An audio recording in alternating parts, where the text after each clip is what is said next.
네, 사랑하는 안양제일교회 성도님들 그리고 잠언201을 영성으로 시청하시는 모든 분들 반갑습니다. 조용현 목사입니다. 지난 시간에 저희는 잠언의 세 번째 단락인 지혜 있는 자의 말씀에 대해서 배웠습니다. 22장부터 24장까지로 구성이 되는데 오늘은 이어서 두 번째 시간으로 계속해서 지혜 있는 자의 말씀에 대해서 함께 살펴보도록 하겠습니다. 오늘의 본문은 23장 12절부터 25절까지인데요. 오늘의 본문을 다음과 같이 구분해 볼 수가 있습니다. 크게 세 부분으로 구분해 볼 수가 있는데 먼저 12절부터 18절까지는 자녀를 어떻게 훈계할 것인지에 대한 부분입니다. 그리고 두 번째로는 19절부터 21절까지인데 중용과 절제라는 주제의 말씀이 담겨 있습니다. 마지막으로 세 번째는 22절부터 25절까지인데 가정에 대한 교훈을 전해주는 부분이라고 할 수 있습니다.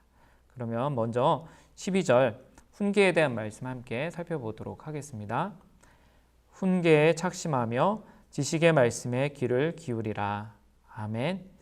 네, 여기서 착심이란 말이 나옵니다. 여러분 착심이 무슨 뜻일까요? 그래서 착은 어디에 무엇을 붙인다 할 때 그 착이고요. 심은 마음 심자입니다. 그래서 그 뜻을 한자 그대로 풀이를 하자면 어딘가에 마음을 붙이다. 이런 뜻이라고 할 수가 있습니다. 이 훈계에 착심하며를 그래서 세번역 성경은 훈계를 너의 마음에 간직하고로 번역을 하고 있습니다. 마음에 붙인다. 즉 어떤 말을 들었을 때 가르침을 들었을 때 그것을 잊어버리지 않고 나의 마음 가운데 잘 붙이고 기억하는 것, 또 간직하는 것, 그것이 바로 착심이라고 할 수 있습니다.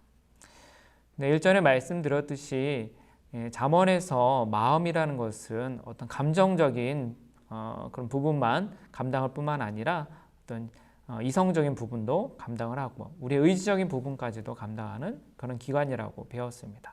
따라서 그 마음에, 즉 감정과 이성과 의지를 담당하는 그 마음의 훈계를 잘 붙이고 간직하라는 것은 우리의 온 존재를 다해서 말씀을 잘 기억하고 훈계의 말씀을 잘 따라야 된다는 그런 뜻입니다.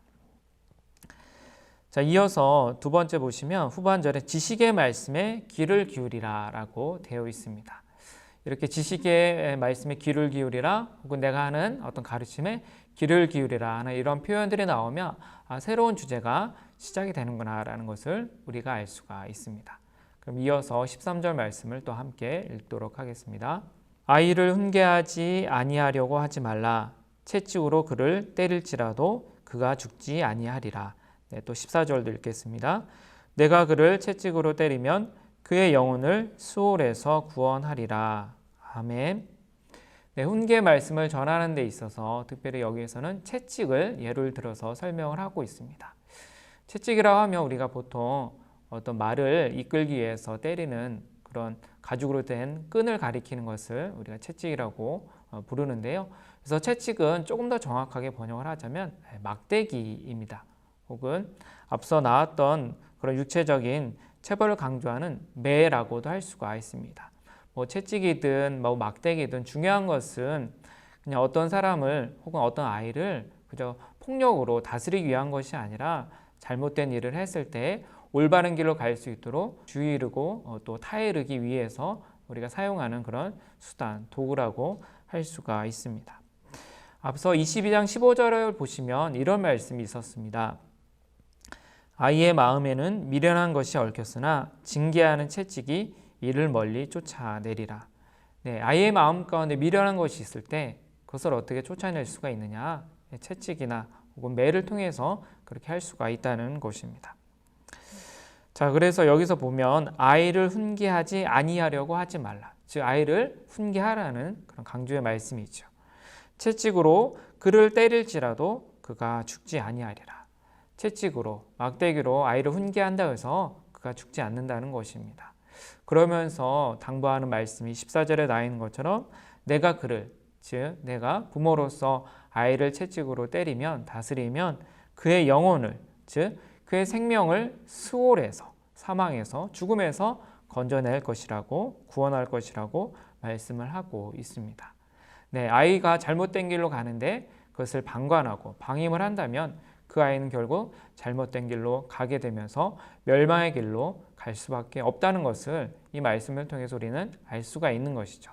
그렇기 때문에 부모가 봤을 때 아이가 잘못된 길로 간다면 채찍을 들어서라도 막대기를 들어서라도 훈계해야 된다는 그런 말씀입니다. 그런데 한 가지 오해하면 안 되는 것이 이 말씀을 듣고서 아이가 잘못했을 때 무조건 육체적인 체벌을 가하는 것이, 때리는 것이 이 잠언에서는 괜찮다고 합법화하는구나 라고 생각을 하는 것은 큰 오해일 수가 있습니다.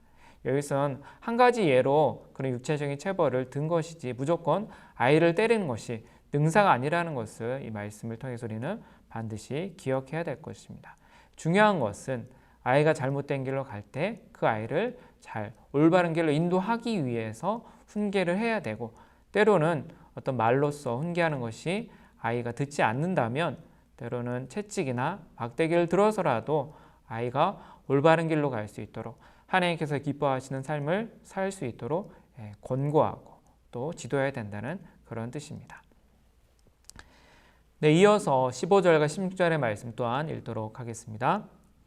내 아들아, 만일 내 마음이 지혜로우면 나 곧 내 마음이 즐겁겠고, 만일 내 입술이 정직을 말하며 내 속이 유쾌하리라. 아멘. 자, 여기서 내 아들아 라고 이야기를 하고 있습니다. 그래서 1장부터 9장에 나왔던 그런 중요한 표현 중에 하나였죠. 그래서 어떤 한 가정에서 아버지가 아들에게 말씀을 가르치고 전하는 그런 배경을 우리가 이 말씀을 통해서 알 수가 있습니다. 그런데 아버지가 아들에게 이야기하기를 내 마음이 지혜로우면 나 곧 내 마음이 즐겁겠고 라고 되어 있습니다. 즉 아들의 마음이 지혜로울 때 아버지의 마음이 즐겁다고 표현을 하고 있습니다.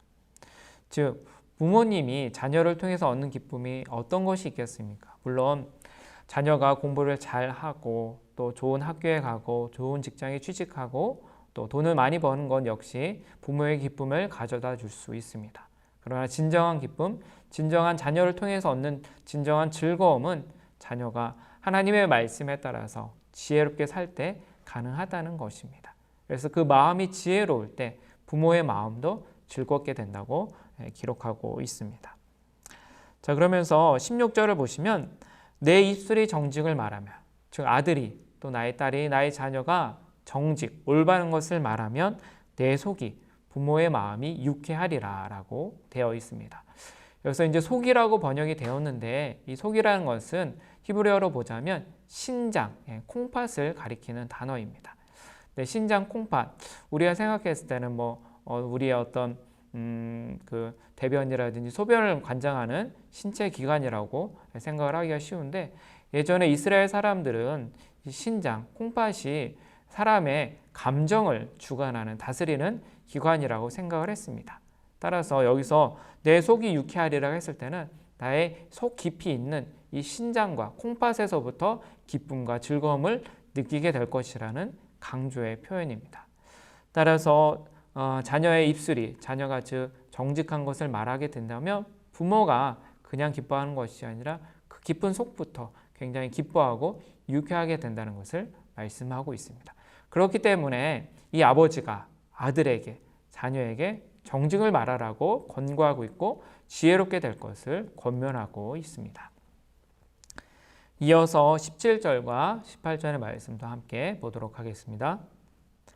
내 마음으로 죄인의 형통을 부러워하지 말고 항상 여호와를 경외하라. 정령이 내 장래가 있겠고 내 소망이 끊어지지 아니하리라. 아멘. 자, 여기서는 다른 사람이 잘 되는 것, 특별히 죄인의 형통을 부러워하지 말라고 말씀하고 있습니다. 네, 잠언의 다른 곳에서도 다른 사람, 특별히 악하거나 또 혹은 죄인이거나 그런 사람의 형통, 잘 되는 것을 부러워하지 말라고 말씀은 기록이 되어 있는데요. 예를 들면 3장 31절 보면 이런 말씀이 있습니다. 포악한 자를 부러워하지 말며 그의 어떤 행위도 따르지 말라. 아멘. 네, 포악한 자, 죄인, 악인 다 같은 말이지요. 네, 하나님의 말씀을 어기고 또 악한 행동을 일삼으며 또 폭력을 일삼는 사람이 바로 포악한 자이고 죄인이고 악인이죠. 그런 사람들이 때로는 형통, 즉 그 일이 잘 되는 것처럼 보일 때가 있습니다. 그래서 우리의 마음 가운데 그런 죄인의 형통을 부러워할 때가 있다는 것입니다. 그래서 그 죄인이 갖고 있는 여러 가지 재물을 부러워할 수도 있고요. 아니면 그 죄인이 갖고 있는 어떤 힘과 권력 때문에 그가 하는 일이 잘 풀리는 것을 우리가 부러워할 수도 있습니다. 그럼에도 불구하고 이 말씀에서는 죄인의 형통을 부러워하지 말라고 강조하고 있습니다. 그 대신에 항상 여호와를 경외하라고 되어 있지요. 그 이유는 18절에 나와 있습니다. 정령이 내 장래가 있겠고 내 소망이 끊어지지 아니하리라. 즉, 이 말씀을 바꿔서 생각을 해본다면 내 마음으로 죄인의 형통을 부러워하게 된다면 정령이 내 장래가 없겠고 내 소망이 끊어질 것이다. 그런데 반대로 죄인의 형통을 부러워하지 말고 항상 여호와를 경외하게 되면 내 장래가 있겠고 내 소망이 끊어지지 않을 것이다 라는 약속의 말씀입니다. 즉, 죄인의 형통은 지금은 잘 되는 것처럼 보이지만 곧 사라질 것입니다. 하나님의 심판을 받아서 멸망하게 될 것입니다. 따라서 그런 죄인의 형통을 부러워하지도 말고 그 죄인처럼 되고 싶다고 생각하지도 말라는 뜻입니다. 그러면서 우리에게 당부하는 것은 항상 언제든지 하나님 경외하는 것을 잊지 말라고 당부하고 있습니다. 그렇게 될 때 우리의 장래가 있고 소망이 있다고 말씀합니다. 그래서 장래라는 것은 다른 말로 하면 장수의 복입니다. 오래 사는 복. 그렇기 때문에 내 장래가 있겠다고 말씀하는 것입니다. 또한 소망이라는 것은 마음 가운데 있는 그런 막연한 소망이 아니라 나의 어떤 대를 이어서 태어나는 자녀들을 가리키는 겁니다. 그래서 자녀의 복을 가리키는 말이라고 할 수가 있습니다. 따라서 장래가 있고 소망이 있다는 것은 하나님께 주시는 생명이 길게 될 것이고 생명이 길게 되기 때문에 그 가운데 나의 소망이 되는 자녀도 볼 수 있게 되는 그런 하나님께 복을 받는다는 약속의 말씀입니다. 네, 이제 오늘의 암송 구절 함께 암송해 보도록 할 텐데요. 23장 17절이 오늘의 암송 구절입니다. 먼저 함께 읽도록 하겠습니다. 내 마음으로 죄인의 형통을 부러워하지 말고 항상 여호와를 경외하라. 아멘. 네, 죄인의 형통을 부러워하지 말고 항상 여호와를 경외하라는 말씀이죠. 자, 그러면 이번에는 저를 보면서 함께 암송해 보도록 하겠습니다. 내 마음으로 죄인의 형통을 부러워하지 말고 항상 여호와를 경외하라. 잠언 23장 17절 말씀. 아멘. 이어서 오늘의 두 번째 부분에 대해서 함께 살펴보도록 하겠습니다. 두 번째 부분에서는 중용과 절제를 강조하는 그런 교훈의 내용이 많습니다. 특별히 중용이라는 것은 어떤 지나침이 없이 중심을 잘 잡는다는 뜻이죠. 또 다른 말로 하면 그것이 바로 절제라고 할 수가 있습니다. 자, 그럼 19절의 말씀을 함께 생각해 보도록 하겠습니다. 내 아들아, 너는 듣고 지혜를 얻어 내 마음을 바른 길로 인도할지니라. 아멘. 자, 여기서 내 아들아 라는 그런 표현이 등장을 하고 있죠. 그리고 너는 듣고 지혜를 얻어 라는 표현이 등장을 하고 있습니다. 물론 아들아 라는 어떤 주의를 환기시키면서 특별한 내용이 없이 지혜를 얻으라 라는 권면의 말씀이 나오는 것을 보면 또 새로운 주제가 시작이 되는구나 라는 것을 우리가 알 수가 있습니다. 자, 특별히 후반절을 보시면 내 마음을 바른 길로 인도할지니라 라고 되어 있습니다. 내 마음, 즉 감정과 또 이성과 의지의 모든 것이 담겨있는 너의 마음을 바른 길로 인도하라 라고 권면을 하고 있습니다. 바른 길이라는 것은 다른 말로 하면 고든 길입니다. 구부러진 길이 아니라 고든 길, 정직한 길, 그것이 바로 여기 있는 바른 길이라고 할 수가 있습니다. 그래서 길이라는 것은 앞서 많이 나왔듯이 어떤 우리가 흔히 도로에서 보는 그런 길, 사람들이 다니는 길이 아니라 어떤 사람이 살고 있는 삶의 방법 혹은 방식, 삶의 방향이라고 말씀을 드렸습니다. 따라서 내 마음을 바른 삶의 방향으로 인도하라는 이 아버지의 권면의 말씀입니다. 네, 이어서 20절과 21절에서는 술에 대해서 말씀하고 있는데요. 함께 읽어보도록 하겠습니다. 술을 즐겨하는 자들과 고기를 탐하는 자들과도 더불어 사귀지 말라. 술 취하고 음식을 탐하는 자는 가난하여질 것이요 잠자기를 즐겨하는 자는 헤어진 옷을 입을 것임이니라. 아멘. 자, 여기 보면 두 부류의 사람이 나옵니다. 특별히 20절을 보시면 술을 즐겨하는 자들 그리고 고기를 탐하는 자들 이렇게 두 부류의 사람이 등장을 하고 있습니다. 네, 술을 즐겨하는 사람들은 말 그대로 술 마시는 것을 즐기는 사람입니다. 네, 그래서 때로는 지나치게 술을 많이 마시는 사람 혹은 습관적으로 술을 마시는 그런 술고래를 가리키는 말이라고 할 수가 있습니다. 이 잠언에서는 기본적으로 술 취하는 것 혹은 술에 중독되는 것에 대해서 매우 경계하고 있습니다. 예를 들면 20장 1절 보시면 이런 말씀이 있습니다. 포도주는 거만하게 하는 것이요 독주는 떠들게 하는 것이라. 이에 미혹되는 자마다 지혜가 없느니라. 아멘. 포도주를 마시게 되고 독주를 마시게 되면 지혜로운 사람이 아니라 거만한 사람이 되고 또 말을 많이 하게 되는 사람이 되어서 결국 미련하게 된다고 경계하고 있는 것입니다.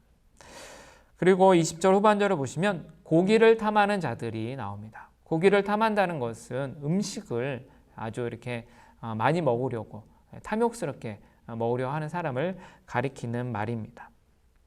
아니면 음식을 지나치게 먹어서 음식을 낭비하는 사람이라고도 할 수가 있습니다. 중요한 것은 이렇게 술을 지나치게 마시는 사람 그리고 고기, 음식을 지나치게 탐하는 사람과 더불어서 사귀지 말라고 강조하고 있습니다. 왜 이 사람들과 즉 술을 즐겨하는 사람들과 또 고기를 즐겨하는 사람들과 사귀지 말라고 말씀을 하냐 하면 그 사람들과 사귀게 되면 그 사람들의 영향을 받아서 나 역시도 술을 그렇게 지나치게 마시게 되고 중독되게 되고 음식에 대한 탐심을 가지게 되면서 바른 길이 아니라 구부러진 길, 굽은 길로 갈 수밖에 없다는 것입니다. 또한 더 자세한 이유를 21절에서 말씀을 하고 있는데요. 21절에서는 술 취하고 음식을 탐하는 자는 가난해진다고 되어 있습니다. 왜 술 취하고 또 음식을 탐하게 되면 가난해질까요? 여러 가지 이유가 있겠지만 일단 술에 취하고 음식을 탐하게 되면 술을 사는데 혹은 음식을 사는데 많은 돈을 재물을 쓰게 되면서 가난해지게 될 것입니다. 또 다른 이유는 술을 지나치게 많이 마시게 되면 나의 정신력이 흐려지게 되어 있죠. 그래서 흐려지게 되면 게을러지게 되고요. 게으르면 이 잠언에서 강조하는 것처럼 근면하지 않고 게으르게 되면 가난해진다는 것이 바로 이 잠언의 말씀이라고 할 수 있습니다. 그래서 후반절을 보시면 잠자기를 즐겨하는 자와 비교하고 있습니다. 너무 피곤해서 일이 너무 힘들어서 살짝 그냥 잠을 자는 것이 아니라 게을러서 잠자기를 즐겨하는 사람을 지금 가리키고 있는 말입니다. 그렇게 술을 지나치게 마시거나 혹은 음식을 지나치게 탐하거나 먹거나 아니면 잠을 지나치게 자는 사람, 어떻게 보면 절제해야 되는데 절제하지 못하고 가운데에서 벗어나 있는 중용하지 못하는 그런 중용의 태도를 갖지 못하고 있는 이 사람들을 가리키는 말이죠. 이렇게 잠자기를 즐겨하는 사람은 또 어떻게 된다고 되어 있습니까? 헤어진 옷을 입게 된다고 되어 있습니다. 이 헤어진 옷이라는 것은 너무나도 가난해서 걸칠 것이 없기 때문에 걸치는 그런 누더기 혹은 넉마를 뜻합니다. 그래서 세 번역 성경을 보시면 누더기라고 번역이 되어 있습니다. 그렇게 잠자기를 즐겨 했을 때 어떤 결과를 맞이하게 되느냐? 입을 옷이 없어서 그저 누더기를 걸칠 수밖에 없는 그런 가난에 빠지게 된다는 것을 강조하고 있습니다. 이어서 22절 함께 또 보도록 하겠습니다. 너를 낳은 아비에게 청종하고 내 늙은 어미를 경히 여기지 말지니라. 아멘. 22절부터는 다시 가정에 대한 교훈의 말씀이 등장을 하고 있는데요. 특별히 전반절을 보시면 아비 앞에 너를 낳은 아비라고 되어 있습니다. 너를 낳았다는 표현을 넣은 이유는 자녀에게 지혜 가르침을 주는 아버지의 권위를 강조하고 있는 것입니다. 그래서 쉬운 말로 풀이를 하자면 이렇게 되는 것이죠. 나의 아들아, 나는 너의 아버지다. 내가 너를 낳았기 때문에 너는 나에게 나의 말씀을 잘 듣고 나의 말에 청종하고 순종하여라 라는 뜻이라고 할 수가 있습니다. 또한 후반절을 보시면 내 늙은 어미를 경히 여기지 말지니라 라고 되어 있습니다. 내 자녀가 부모의 말씀을 경청하고 순종하는 것은 어릴 때뿐만 아니라 나이가 들어서도 내가 나이 들어서뿐만 아니라 나의 부모님이 나이가 들었을 때에도 계속 지속되어야 된다는 것입니다. 따라서 내 어머니가 늙었을 때라도 내가 어렸을 때 부모님의 말씀을 잘 경청하고 순종했던 것처럼 계속해서 내가 사는 날 동안 부모님의 말씀을 잘 경청하라는 뜻이라고 할 수가 있습니다. 그리고 그렇게 부모의 말씀을 잘 경청하고 순종하는 것이 어떻게 보면 부모님께 효도를 드리는 방법이라고 할 수 있습니다. 23절을 또한 읽도록 하겠습니다. 진리를 사대에 팔지는 말며 지혜와 훈계와 명철도 그리할지니라. 아멘. 자, 여기서 보시면 이제 4개의 비슷한 개념의 단어들이 나오고 있습니다. 진리, 지혜, 훈계, 명철. 다 어떻게 보면 지혜를 가리키는 말이라고 할 수가 있지요. 중요한 것은 이런 진리, 또 지혜, 훈계, 명철을 사되 팔지는 말라고 되어 있습니다. 여러분 어떤 물건을 사고서 팔지 않을 때 그것은 그 물건이 귀하고 소중하기 때문에 팔지 않는 것이죠. 그런데 반대로 어떤 물건을 사고 나서 필요가 없게 되면 그것을 팔게 되어 있습니다. 마찬가지입니다. 여기서 나오는 진리와 지혜와 훈계와 명철은 우리가 사서 간직하고 있어야 되는 것이지 이제는 내가 필요 없다고 해서 절대로 팔아서는 혹은 버려서는 안 된다는 것입니다. 우리가 계속 간직하고 그 말씀대로 지켜서 사는 것이 필요하다는 그런 뜻입니다. 네, 이어서 또 24절과 25절의 말씀을 함께 읽도록 하겠습니다.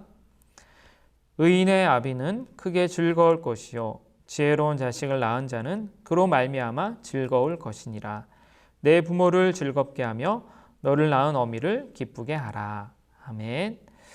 자, 여기 보시면 의인의 아비라고 되어 있고요. 또 지혜로운 자식을 낳은 자라고 되어 있습니다. 즉 의인의 아비는 의로운 사람을 둔 아버지이죠. 그리고 지혜로운 자식을 낳은 자는 지혜로운 자녀를 낳은 아버지 혹은 어머니를 가리키는 것입니다.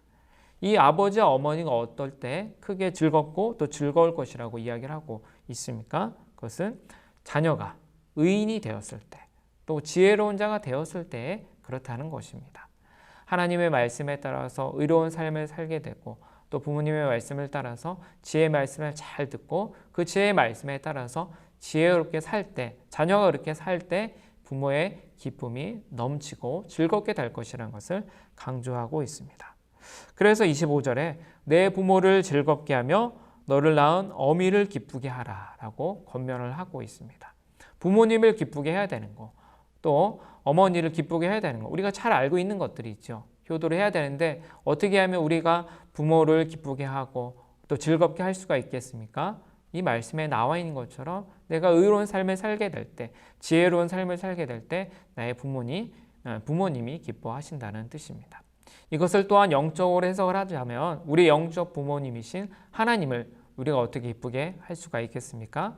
하나님의 말씀에 따라서 우리가 의롭고 지혜로운 삶을 살 때 우리가 하나님을 기쁘시게 하고 즐겁게 할 수 있다는 것입니다. 네, 오늘은 지혜 있는 자의 말씀 두 번째 시간으로 23장에 나와 있는 여러 말씀에 대해서 함께 살펴보았는데요. 오늘 배운 것들 함께 복습해 보도록 하겠습니다. 네, 먼저는 자녀 훈계에 대해서 저희가 배웠었는데요. 채찍을 사용해서라도 자녀를 훈계하라고 강조했습니다. 그 이유는 자녀가 잘못된 길로 혹은 위험한 길로 가는 것을 막을 수 있기 때문이고, 그렇게 했을 때 자녀의 생명을 죽음과 사망에서 구원할 수 있기 때문입니다. 두 번째로 죄인이 형통했을 때 그것을 부러워하지 말고 항상 하나님을 경외하라는 말씀 우리가 배웠었죠. 그렇게 하나님을 항상 경외할 때 하나님께서는 우리에게 장수의 복과 자녀의 복을 주신다는 것을 함께 배웠습니다. 네, 세 번째로는 중용과 절제에 대해서 배웠었는데요.